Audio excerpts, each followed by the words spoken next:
गेस्टना आमंत्रित केलेला आहे, ज्या कथक नृत्यांगना आहेत आणि त्यांचं नाव आहे मानसी सचिन अत्रे. मानसीताई, मनपूर्वक स्वागत आहे आमच्या आचार्य 90 FM स्टुडिओमध्ये. आणि मानसीताईंना विशेष बोलवण्याचं कारण म्हणजे नुकताच जागतिक नृत्य दिवस आपण साजरा केला आणि त्यांचं जे नृत्यकला मंदिर जे डोंबिवलीमध्ये आहे त्या नृत्यालयाला जवळजवळ 25 वर्ष झालेली आहेत आणि त्यासाठी तुमचं ती मनपूर्वक अभिनंदन.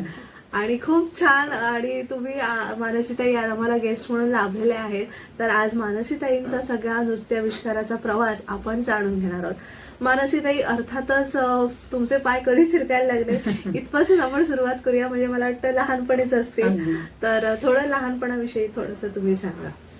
लहानपणी आम्ही जिथे राहत होतो तिथे 3 मजली चाळ टाईपच कॉमन गॅलरी असलेली एक बिल्डिंग होती. आम्ही जिन्याखालच्या खोलीत तळातच राहायचो आणि समोर एक छान मैदान म्हणा, अंगण म्हणा असं होतं. अच्छा. आणि आम्ही खेळताना म्हणजे वयाच्या 5व्या वर्षी लंगडी घालताना मला हो म्हणतात लवंगी मिरची या गाण्याच्या ठेक्यावरती मी लंगडी घालायचे आणि सगळ्यांना आउट करायचे. ओके. तर माझ्या आईने ते 1-2दा बघितलं आणि म्हणली की हिच्यामध्ये ते आहे नृत्याचं आवड म्हणजे. म्हणून मग आईने शोधायला सुरुवात केली की डोंबिवलीत कुठे क्लासेस आहेत का. आणि त्यावेळेला सगळ्यात आधी माझ्या पहिल्या गुरु किशोरीताई शेटे. अच्छा.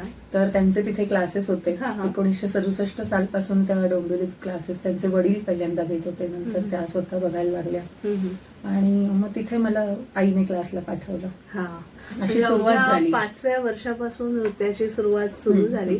आणि मग कथकच निवडलं तुम्ही, त्यामागे काही कारण? आपल्याकडे तेव्हा कसं कथक, भरतनाट्यम असं हे असतं, तर तुम्ही कथकची आवड तुम्हाला, कथककडेच आपण जावं असं कधी वाटलं तुम्हाला? असं म्हणजे झालं असं की माझे वेगवेगळे गुरु झाले आणि माझ्या नशिबाने म्हणा किंवा पहिल्या जन्मातलं आपण म्हणतो ना पुण्य काहीतरी घेऊन आलेले असेल, त्यामुळे जितकेही गुरु झाले ते एकाच घराण्यातले. अच्छा. सुखदेव महाराज बनारस घराणंच फॉलो करणारे सगळेजण असल्या कारणाने ती कथकची आवड कंटिन्यू राहिली.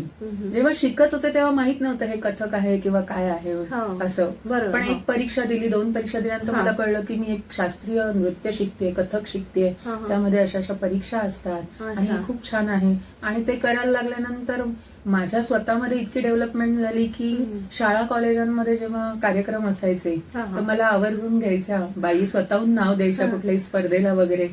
आणि मग ती आवड आपोआपच निर्माण होत गेली. म्हणजे तेव्हा असं कधी ठरवलं नव्हतं की मी आता ह्याच्यात क्लासेस वगैरे पण पुढे घ्यायला सुरुवात करेन किंवा काय. पण मला डान्स आवडतोय, करिअर म्हणून आपण नृत्याचा विचार करू असं तेव्हा ठरवलेलं नव्हतं. पण मी खूप छान शिकत गेले. किशोरीताईंनंतर अनुक्रमे माझ्या ज्योत्स्नाताई, चारुताई, त्यानंतर आदरणीय ज्योतिषीधरताई आणि आता कथक क्वीन डॉक्टर जयंती मालाजी मिश्र यांच्याकडे मी पारंपरिक चिजा शिकते. आपण आपल्या प्रेक्षकांना नक्की सांगूया, जयंती माला मिश्रा या पंडित सितारादेवी यांच्या सुकन्या आहे. आणि म्हणजे त्या सितारादेवींना पाहणं म्हणजे किती विलोभनीय. पंडित बिरजू महाराज आणि सितारादेवी म्हणजे फार म्हणजे त्यांच्याकडे बघून आपण नकळत ओढले जातो नाही का कथक शिकण्यासाठी. गुरूंविषयी तुम्ही थोडंसं भरभरून बोलावं अशी मी तुम्हाला विनंती करेन. प्रत्येक गुरूंचं शिकवण्याचं एक वेगवेगळी स्टाईल असेल किंवा एक मार्गदर्शन कसं तुम्हाला लाभलं त्याविषयी थोडंसं सांगेन. नक्कीच. म्हणजे वयाच्या 5व्या वर्षीपासून किशोरीताईंकडे जायला सुरुवात केली. तर निश्चितपणे माझं पदसंचलन, हस्तक हे जे बेसिक कथक आहे आपण म्हणतो की पहिल्या परीक्षेची तयारी, तर ती खूप छान माझी ताईंनी करून घेतली. आणि माझ्या घरून थोडासा वडिलांचा विरोध होता, आईचा सपोर्ट होता, त्यामुळे मी थोडं लपून छपून जसं जमेल तसं असं मी थोडंसं शिकत गेले. त्या कारणाने माझे इतके गुरु झाले. मग त्यांच्याकडे मी 1ली, 2री, 3ऱ्या परीक्षेपर्यंतची माझी तयारी किशोरीताईंकडे झाली. पण पुढे क्लास कंटिन्यू करता आला नाही. वडिलांना कळलं की मी कथक शिकते म्हणून. आणि मग वडिलांच्या शिफ्ट ड्युटीज असायच्या. तर आमचं जे जुनं घर होतं ते जिन्याखालचं होतं आणि ते पडायला आलं म्हणून आम्ही तिथून शिफ्ट झालो आणि तिथेच जवळ पुढे राहायला गेलो. आणि समोरच मग ज्योत्स्नाताईंचे क्लास होते. मग तिथे गेल्यानंतर त्यांच्याजवळ मी 1-1.5 वर्ष शिकले, जास्त नाही. पण जे शिकले ते भरभरून. म्हणजे मग पुढच्या चक्री, भ्रमरी आपण म्हणतो त्या कशा घ्यायच्या, तोडे तुकडे कसे म्हणायचे, वेगवेगळे ताल काय असतात काय नाही, पढंत कसं करायचं, हे सगळं छान ज्योत्स्नाताईंकडे शिकले. मग त्यानंतर असं झालं की मी जॉबही करत होते. म्हणजे 8वीच्या वेकेशन पासून मी जॉब करते. अरे बापरे. तर जॉब करायचे तर मी त्या माझ्या क्लासमध्ये खंड पडायला लागला थोडासा. पण माझ्या नशिबाने जिथे मी जॉब करत होते तिथेच पहिल्या मजल्यावरती चारुताईंचा क्लास होता. अच्छा. आणि मग चारुताईंकडे माझ्या 5 परीक्षा झाल्या. त्यांनी ती छान माझी तयारी करून घेतली. प्रत्येकाने खूप सुंदर संस्कार केले. पुढे जाऊन मग आदरणीय ज्योतिताई शिधे त्यांच्याकडे मी शिकायला सुरुवात केली. त्यांच्याकडे नो डाऊट त्या चारुताईंच्या गुरु म्हणजे अजूनच गुरूंच्या गुरु म्हटल्यावर अजूनच फरक पडतो. असं झालं. आणि 13 वर्ष सलग मी ज्योतिताईंकडे शिकले. पण मग असंही वाटायला लागलं थोडंसं की आता आपण पारंपरिक चीज अजून कुठे शिकू शकतो. तर एका वेब सिरीजच्या निमित्ताने माझी आदरणीय जयंती मालाजी यांच्याशी ओळख झाली. आणि त्यावेळेला मी त्यांना विचारलं की मला पारंपरिक चीज आपल्या जवळ शिकायच्या तर मी शिकू शकते का? तर हो का नाही. आणि इतकं सुंदर म्हणजे तो अनुभव अजूनच खूप वेगळा होता निश्चितपणे. मग मी त्यांच्याकडे पारंपरिक चीज शिकायला सुरुवात केली. प्रॉपर गंडाबंधन आपण जे म्हणतो ते संस्कार करून म्हणजे की काय असतं हे गुरु शिष्य परंपरा काय असते ही त्यांच्याकडे जाऊन शिकायला मिळाली. म्हणजे आजही मी दर शुक्रवारी सकाळी 9ला निघते, 11-11:30 पर्यंत वर्सोवाला त्यांच्या घरी पोहोचते. आमची तालीम सुरू होते. म्हणजे दिदीवर आवरत असतात त्यांचं फर्स्ट फ्लोअरला. तळात आम्ही आमचा रियाज करत असतो. तर एखाद्या वेळेला जर का पाय चुकला किंवा काही आम्ही लईला हल्लो वगैरे तर त्यांच्या ते ताबडतोब लक्षात येतं. म्हणजे वरती त्या त्यांचं काम करत असतात पण सगळं लक्ष आमच्याकडे असतं. क्या हुआ मानसी, ये हफ्ते रियाज हो नाही पाया क्या बरोबर से. म्हणजे इतकं त्यांचं लक्ष असतं. आणि तितकंच त्या मायेने म्हणजे की 2:30-3 वाजता साधारण आमचं ते क्लास संपतो किंवा रियाज संपतो. त्यानंतर स्वतःच्या बाजूला बसवून पहिला एक ग्लास मी त्यांना भरवणार, त्या मला भरवणार, मी जेवणार आणि मगच तिथून निघणार. तोपर्यंत माझी सुटका नाही. पण म्हणजे की गुरु शिष्य परंपरा हीच आहे की गृही राहायचं, तिथे पडेल ते काम करायचं, तिथून गुरूंकडून शिकायचं आणि मग मार्गस्थ व्हायचं. तर आता रोज काही त्यांच्याकडे जाणं होत नाही. पण त्यांना काही माझ्या हातच्या डिशेस आवडतात. मग त्या त्यांच्या मिस्टरांना सांगतात की राजेश जी आज आप ये तयारी करके रखिए, मानसी आने वाली है, मैं उनकी हात का खाऊंगी. मग ती गुरुसेवाच होते. त्या दिवशी मग ती एखादी भाजी किंवा एखादी आमटी मी बनवते. एखादा प्रकार असं. किती छान. म्हणजे कसं आई आपला गुरु असतेच पण असे गुरु आई स्वरूप गुरु लागणं हे सुद्धा नशिबाचा भाग आहे. आणि फार छान तयारी नक्कीच. आणि मी आता असं इमॅजिन करते की तुमचा नृत्याविष्कार मी बघतेय. इतकं छान तुमच्या बोलण्यात. प्रत्येक गुरूंनी खूप छान संस्कार केले माझ्यावरती. आणि परिस्थितीमुळे माझे वेगवेगळे गुरु झाले पण माझं घराणं बदललं नाही, माझी स्टाईल बदलली नाही. ही स्वामींची कृपा आहे. पण नेमकं मला तर तुम्ही जॉब पण करत होता अगदी 8वी पासून, तर ते सगळं मॅनेज कसं केलं? कारण शाळेचा अभ्यास, नंतर नृत्याचा रियाज आणि परत जॉबचं सगळं टेन्शन, हे तिन्ही गोष्टी मॅनेज कशा केल्या? सुरुवातीच्या काळात पार्ट टाइम जॉब करायचा. म्हणजे 8वी ते 10वी दुपारची शाळा असायची. अच्छा. तर सकाळी 9 अगदी 8ला बोलवलं तरी पण मग मी जायचे. आणि 12-12:30 वाजता वगैरे शाळा असायची. त्याच्या आधी यायचं. अगदीच काही तसंच काम राहिलं माझं तर मग मी ते दुसऱ्या दिवशी किंवा त्याच दिवशी संध्याकाळी पुन्हा एकदा जाऊन करायचं. अशीच कामं मी करत होते. त्या कारणाने मला कधी अडचण वाटली नाही. आणि वेकेशन्स मध्ये मग फुल टाइम करायचे. असं करायचं. आणि रियाज रियाज कसा करायचा? तुमची रियाजाची पद्धत कशी आहे? पूर्वी रियाज म्हणजे कसं असायचं लहानपणी की आपल्या ताईंनी शिकवलेले तोडे ते वारंवार करून बघायचे, म्हणून बघायचे, ते ताललईत व्यवस्थित येतात की नाही याकडे लक्ष द्यायचं वगैरे. आता रियाजाची पद्धत म्हणाल तर मी दिदींकडे जायला लागल्यापासून माझी सकाळची 8:30-9ची साधारण वेळ असते रियाजाची. 9 ते 11 2 तास मग त्यांनी शिकवलेल्या सगळ्या चीजा अगदी from first day to till date असं नाचून बघायच्या. नवीन काही त्यांच्याकडे शिकलेलं असलं तर ते त्यांच्या पद्धतीने म्हणण्याची पद्धत जी त्यांची असेल त्याप्रमाणे म्हणण्याचा रियाज करायचा. मग कधी कधी फक्त नाचणं असंच नसतं तर मनातल्या मनात 2-3 नवीन बंदिशी तयार करणं. आता फरमाईशी प्रकार तुम्ही ऐकला असेल तर काही फरमाईशी कमाली अशा बंदिशी तयार करण्याचा प्रयत्न करायचा. हा सुद्धा रियाजच झाला. म्हणजे की तेवढे 2 तास माझे माझ्या कथ्थकसाठीचे असतात. आणि रोज संध्याकाळी वेगवेगळ्या ब्रांचेसला क्लासेस असतात. सुंदर. नक्कीच तुमचा नृत्य प्रवास अजून जाणून घेऊया. एक छोटीशी विश्रांती घेऊया आणि पुन्हा भेटूया मानसी अत्रे या कथ्थक नृत्यांगना यांना. तोवर तुम्ही ऐकत राहा आचार्य 90 FM युअर ओन रेडिओ.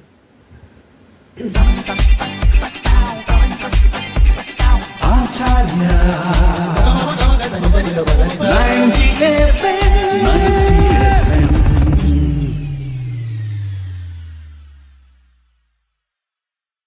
विश्रांती नंतर तुमचं पुन्हा एकदा स्वागत. तुम्ही ऐकत आहात आचार्य 90 FM युअर ओन रेडिओ. आणि आज आपण कथक नृत्यांगना मानसी सचिन अत्रे यांना आमंत्रित केलेला आहे आणि त्यांचा नृत्य प्रवास जाणून घेतोय. आता तुम्ही उल्लेख केला तो रियाजाचा आणि पढन तोरे करण्याचा, तर मला एक रिक्वेस्ट करावीशी वाटते. एक छानशी पढन तुम्ही काही करू शकाल का आमच्यासाठी? नक्की नक्की. म्हणजे थोडा एक लाईव्हलीनेस येईल मुलाखतीमध्ये. मला आवडेल, मला आवडतं. कारण मी माझ्या गुरु जयंती मालाजी यांच्याकडून ब्रह्मताल शिकले. तो फार रेअर ताल आहे, सगळेच करतात असं नाही. किती मात्रांचा असतो? तो 28 मात्रांचा असतो.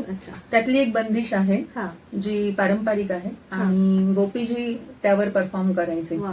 ती मोस्टली जेंट्स गुरु जे असतात तेच ती परफॉर्म करतात. आणि मी आता माझ्या गुरूंकडून शिकल्यानंतर मी माझ्या कार्यक्रमात तो सादर करण्याचा नेहमीच प्रयत्न करते ती बंदिश. तर ती मी तुम्हाला म्हणून दाखवते. ब्रह्मतालाचे बोल आधी म्हणते आणि सुरू करते.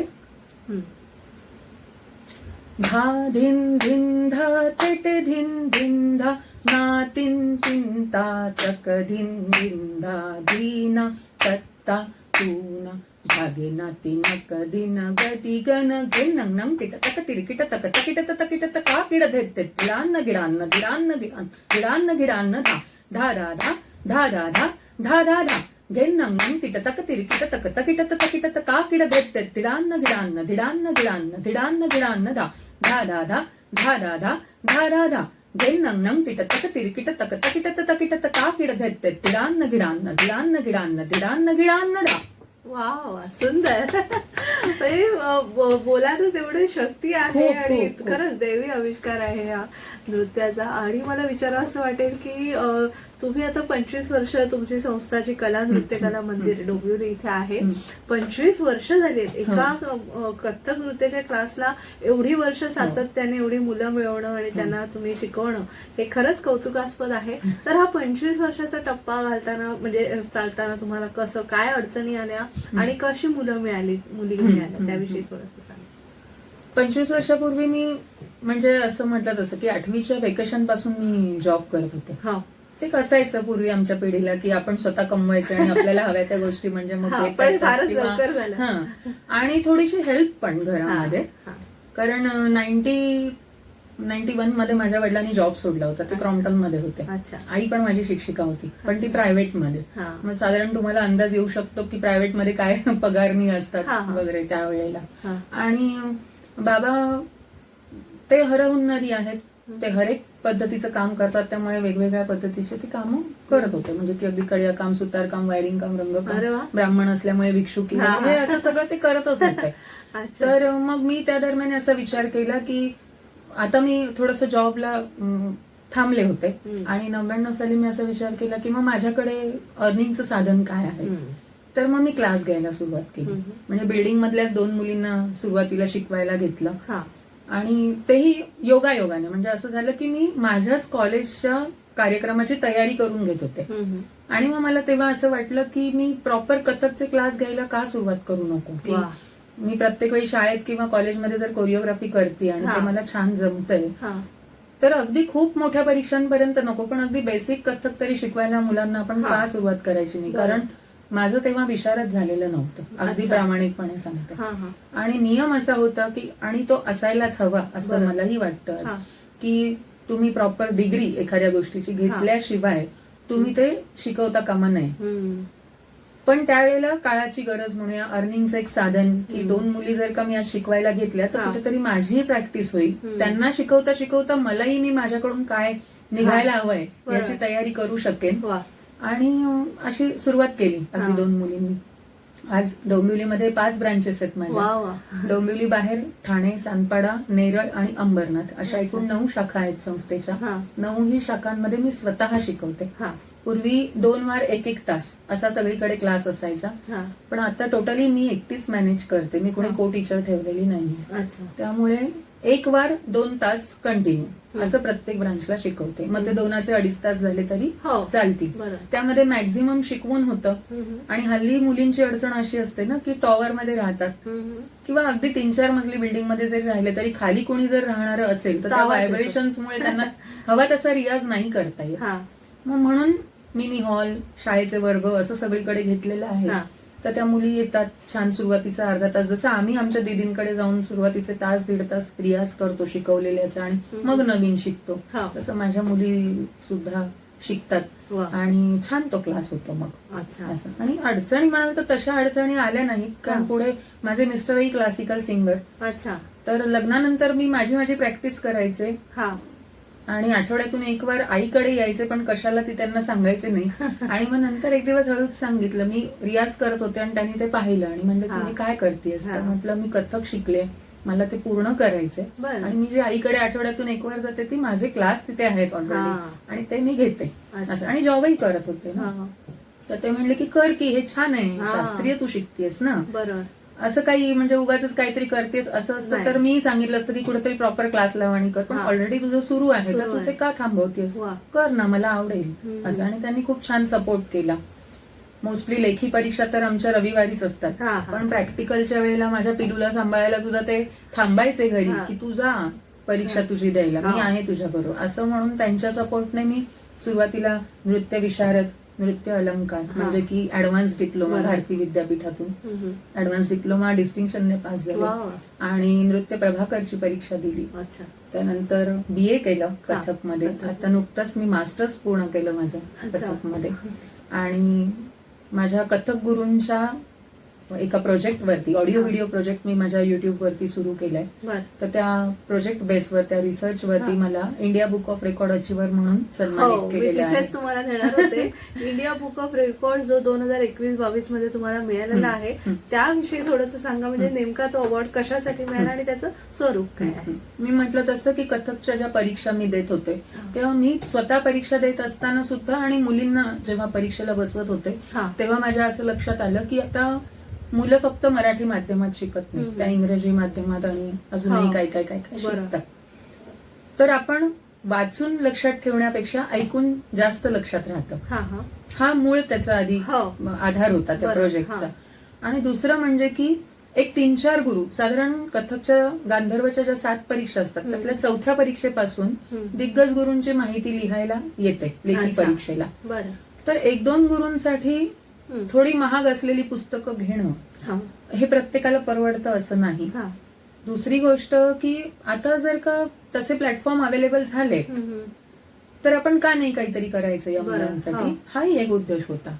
आणि एक सिलेबस पुरते त्यांना काही मर्यादित गुरु माहिती होण्यापेक्षा बरेच गुरु आहेत ज्यांच्याकडून बरंच काही शिकण्यासारखं आहे, तर त्या सगळ्यांची थोडी बहुत त्यांना माहिती व्हावी या उद्देशाने मी तो प्रोजेक्ट सुरू केला. आणि मी प्रोजेक्ट सुरू करायचं ठरवल्यानंतर माझ्या गुरु आदरणीय ज्योतिताई शिधे त्यांनी निश्चितच आणखीन जयंती बालाजी या दोघींनी अगदी उचलून धरला तो प्रोजेक्ट आणि म्हणले की कर, तू खूप छान करतेस, जी अवेलेबल म्हणजे ज्या पुस्तकांमधून आम्ही सुद्धा कित्येक वर्ष अभ्यास करतो ती सगळी पुस्तकं त्यांनी त्यांच्या जवळची अवेलेबल करून दिली. मी आदरणीय शमाताईंना, मनीषाताईंना, मंजिरीताईंना कॉल केला, आदरणीय राजकुमार केतकर सरांना कॉल केला आणि सांगितलं की मी असं प्रोजेक्ट करू इच्छिते, तर आपली सर्वांची मदत लागेल. तर त्या सर्वांनी त्यांना काय काय माहिती होतं, कुठल्या गुरुबद्दलची माहिती किंवा काय, या सगळ्याची मला मदत झाली खूप छान प्रत्येकाची. आणि मग मी ते जीवनिया या नावाने मी माझं प्रोजेक्ट, ऑडिओ व्हिडिओ प्रोजेक्ट युट्यूबवरती सुरू केलं. त्याचे 8 भाग केलेले आहेत, मराठी भाषेत 8 आणि इंग्रजी भाषेत 8 असे. आणि ते युट्यूबला मी पोस्ट केले. जे गुरु आहेत त्यांचे फोटो त्यांच्या माहितीसहित माझ्या आवाजात ऑडिओ मागे लावलेला आहे आणि त्यांचे फोटो, जेणेकरून ते गुरु कसे दिसतात हेही त्यांना कळेल आणि त्यांचं नृत्य वैशिष्ट्य काय आहे, नृत्य वैशिष्ट्य, आणि मॅक्झिमम त्यांनी काय कष्ट घेतले, ते काय देऊ इच्छित होते आपल्या शिष्यांना, त्यांनी कसा त्यांचा रियाज केला, त्यांनी कशी धडपड करून ती कला आत्मसात केली, हे सगळं त्यात सांगण्याचा प्रयत्न केलाय. आणि 50हून अधिक त्यात गुरु आहेत. 50हून अधिक गुरु. म्हणजे खरंच हा भारतीय शास्त्रीय संगीताचा ठेवा आहे जो आणि वेगवेगळ्या घराण्याचे दिवंगत आणि वर्तमान ज्येष्ठ गुरु त्यात आहेत. वा, खरंच स्तुत्य उपक्रम आहे हा. कारण अशी संकल्पना आपल्या गुरूंबद्दल आणि सगळ्या पुढच्या पिढीला कायमस्वरूपी ठेवा होऊन जाईल, नाही का? आणि हा फक्त भारतातलाच नाही तर जगातला पहिला प्रोजेक्ट आहे अच्छा, युट्यूब ओके. वरती. YouTube. आणि उद्देश हाच होता की पुस्तक घेऊन कदाचित त्यांना अभ्यास करायला वेळ मिळणार नाही. हल्ली हा. मॅक्झिमम मुलं मोबाईल वरती असतात. तर एक साधा नेटपॅक त्यांनी घातला की हा. ते युट्यूब चॅनलवर, माझ्या मानसी अत्रे नावाने युट्यूब चॅनल आहे, त्याच्यावरती जाऊन ते जीवनीय हे प्रोजेक्ट बघू जीवनीय. शकतात, ऐकू शकतात हा, आणि त्यांना त्या माहितीचा उपयोग होऊ शकतो हा. अभ्यासासाठी. नक्कीच. खूप सुंदर. आता मी तुमच्याकडे येणार आहे की वेगवेगळे कार्यक्रम तुम्ही जे म्हणजे वेगवेगळ्या संकल्पना असतात त्या तुम्ही सादर केल्या असतात, म्हणजे कृष्ण राधेचं प्रेम किंवा वेगवेगळ्या, तर त्याच्यामध्ये तुमचे असे आविष्कार स्वतः स्वतंत्र घडवलेले कुठले आहेत? स्वतंत्र घडवलेले असे वेगळ्या काही स्टोरीज अशा नाही घेतलेल्या, पण ज्या काही पारंपरिक हा, स्टोरीज आहेत. बरं. म्हणजे मी माझ्या अलंकाच्या परीक्षेला एक सादर केली होती हा. कात्यायनी व्रताची अच्छा. गोष्ट, हा. श्रीकृष्णाची. हा. तर तो एक अनुभव वेगळा होता. हम्म. मी माझ्या गुरूंना सांगितलं, त्यावेळेला अलंकार मी ज्योतिताईंकडे करत होते, तर हा. ज्योतिताईंना म्हटलं मला या वेळेला गतभावमध्ये या कात्यायनी व्रताची जी गोष्ट स्टोरी आहे. हा. आहे ती मला प्ले करायची आहे. हा. तर मी माझ्या परीने ती बसवली आधी, हा. मग ताईंना करून दाखवली, मग ताईंनी त्यातले बारकावे सगळे सांगितले की असं कर तसं कर, ते काय आहे समजून सांगितलं. हम्म. मुळात ती गोष्ट मला कुठे सापडली तर ताईंकडे मी गेल्यानंतर हा. क्लासला थोडा वेळ माझ्याजवळ उरायचा आणि ताईंकडे अशी पुस्तकं एका शेल्फमध्ये ठेवलेली आहेत. त्यात हरिविजय म्हणून पुस्तक आहे अच्छा. आणि त्यात ती कात्यायनी व्रताची गोष्ट आहे. हा.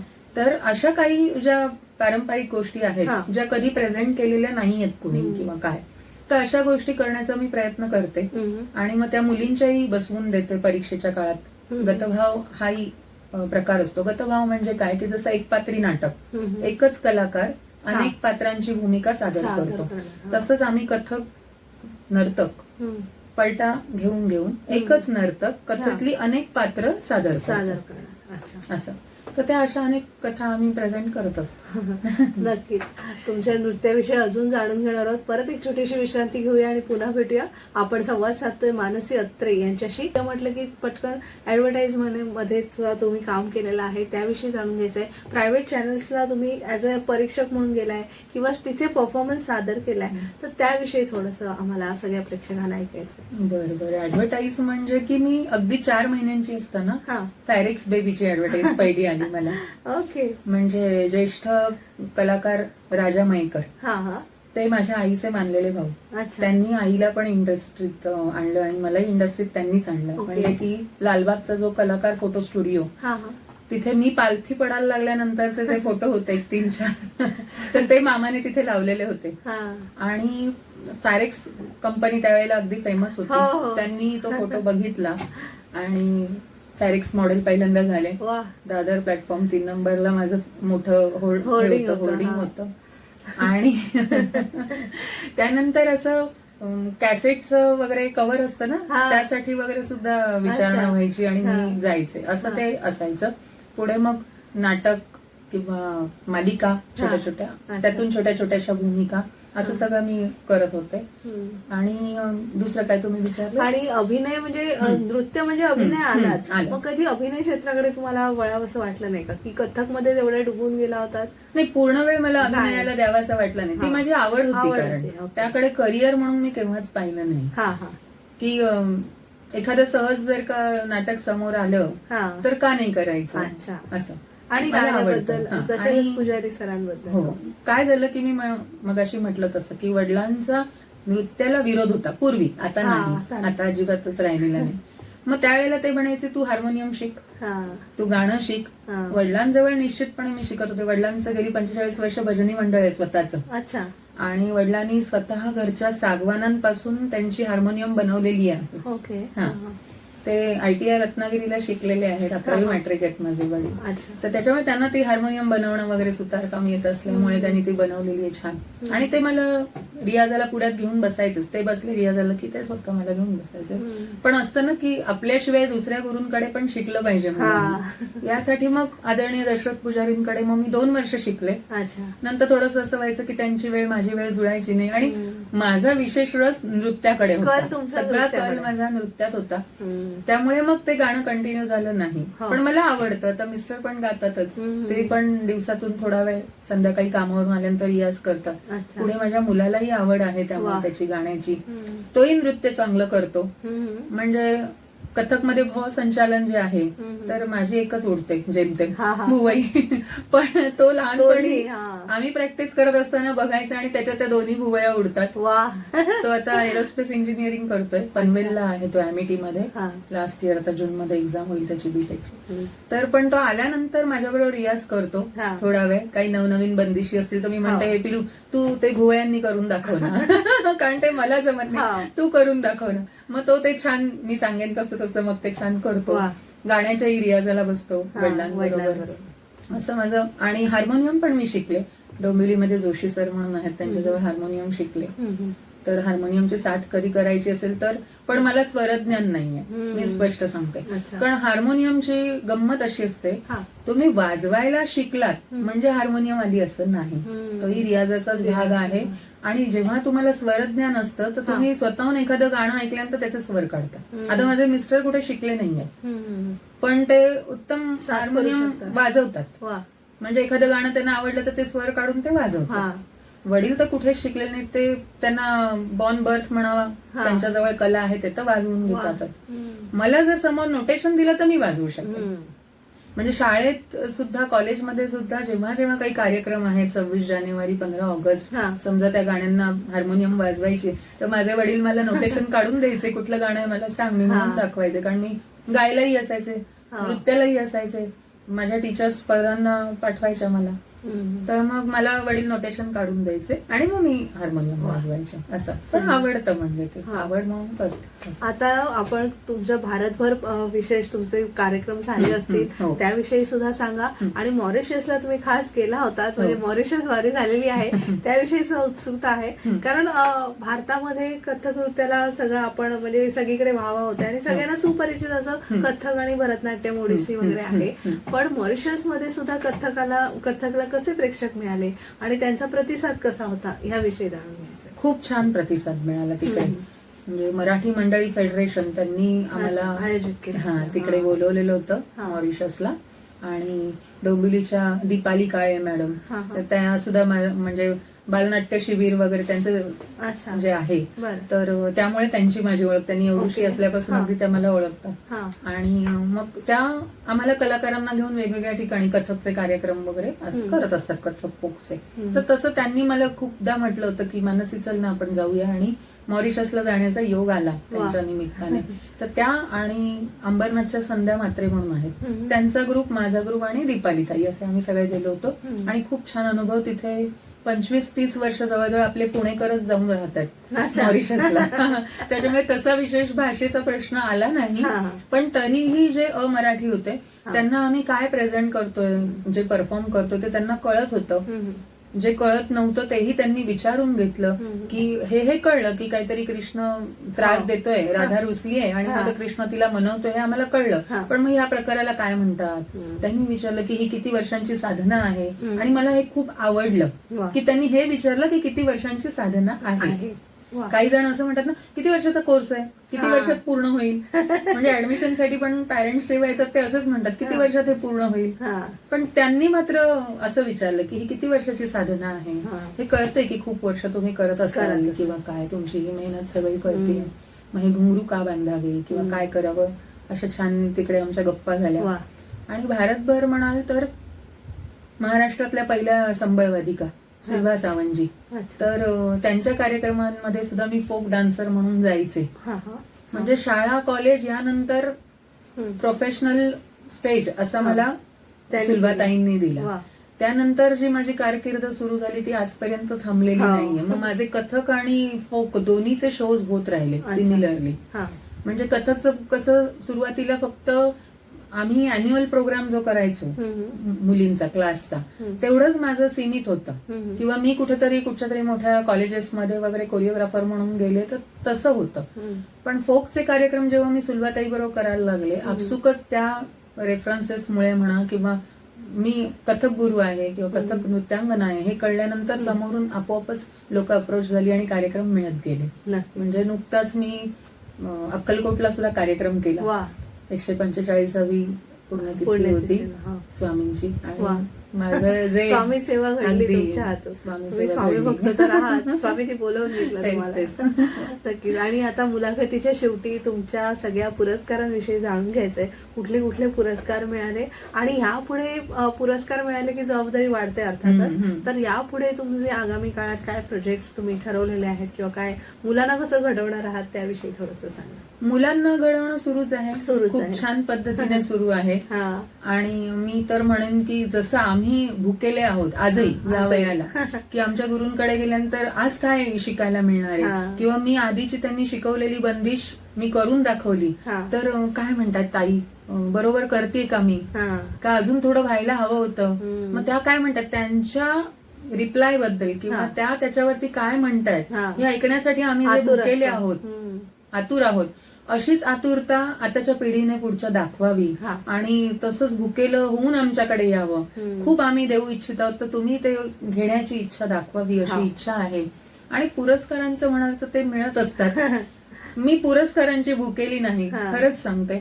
ते आपलं काम आपण जितकं चोख करू निश्चितपणे त्याची कोणीतरी दखल घेतं आणि मग ते पुरस्कार मिळत असतात. खूप पुरस्कार आजपर्यंत मिळाले. अगदी लेटेस्ट आमच्या डोंबिवलीचा डोंबिवलीकर पुरस्कार मिळाला. तर असे खूप सारे पुरस्कार मिळालेले आहेत. म्हणजे की आता मागच्याच महिन्यात आमचं बोलणं झालं माझ्या मिस्टरांचं आणि माझं की आता बाबा इथे एक शेल्फ तयार करूया. फारच दाटीवाटीने आपण ठेवलेले आहेत सगळे पुरस्कार, तर आपण ते आता जरा छान नीट मांडून ठेवूया असं वगैरे.